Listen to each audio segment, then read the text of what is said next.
Imagine a world where crime has evolved, where murder is nearly impossible, not because of surveillance cameras or AI, but because the police can read your mind. This is the world of a groundbreaking sci-fi novel by Alfred Bester, winner of the first ever Hugo Award in 1953.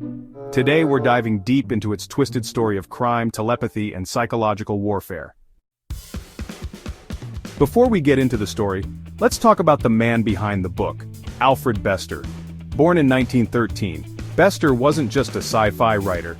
He worked in radio dramas, comic books. Yes, he even wrote Green Lantern's famous Oath, and later became a magazine editor.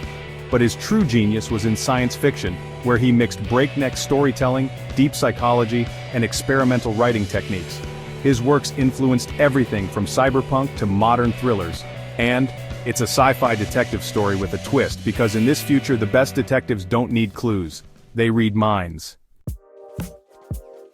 Welcome to the 24th century. Humanity has evolved beyond simple speech. Telepathy is now real. These mind readers, called espers or telepaths, are classified into different levels.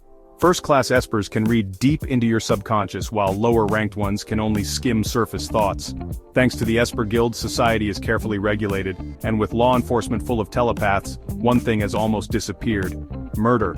After all, how can you plan a crime if the police can sense your intentions? But one man dares to defy the system: Ben Reich, a ruthless business tycoon facing financial ruin. His rival, Cray DeCourtney, refuses a merger, pushing Reich to desperation. And in this world, business wars don't always stay in the boardroom. Reich makes a chilling decision. He must kill DeCourtney, but how do you commit murder in a world of telepaths? Reich devises a three-step plan: mental disguise. He hires a composer, Duffy Wigand, to create a hypnotic melody that loops in his mind, masking his true intentions from telepaths. Physical trickery. He uses a modified antique gun to avoid ballistics tracing and a flash bomb to disorient any psychic observers. The unforeseen witness. During the murder, DeCourtney's daughter, Barbara, accidentally witnesses the crime and goes into shock. Enter Lincoln Powell, an elite telepathic detective. He's certain Reich is guilty, but in this world, telepathy alone isn't enough. He still needs traditional evidence.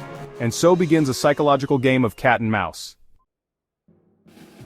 Reich goes on the run, using every trick he can to avoid capture. He even tries to silence Barbara, the key witness, but fails. Meanwhile, Powell works to unlock Barbara's lost memories, bringing back the horrifying truth she suppressed. Then, the final twist. Powell discovers something Reich himself never realized. DeCourtney wasn't just his rival, he was his father. And the murder? It was driven by deep psychological trauma, a subconscious need for revenge and self-destruction. In this world, there's no death penalty. Instead, criminals face demolition, a complete erasure of their personality, leaving only a blank slate to be rebuilt by society. It's not execution. But is it worse? And so, the once mighty Ben Reich is reduced to nothing. Justice is served, but in a world where the mind is everything, the price of crime is total annihilation. Why does this book still matter? Is more than just a crime story. It's a deep dive into psychology, power, and the nature of justice. It laid the groundwork for everything from two. Even today it makes us ask, if telepathy were real, could we ever truly be free? So, have you read? Do you think telepathy would make the world safer, or just more dangerous? Let us know in the comments. And if you love sci-fi deep dives, don't forget to like, subscribe, and hit that notification bell.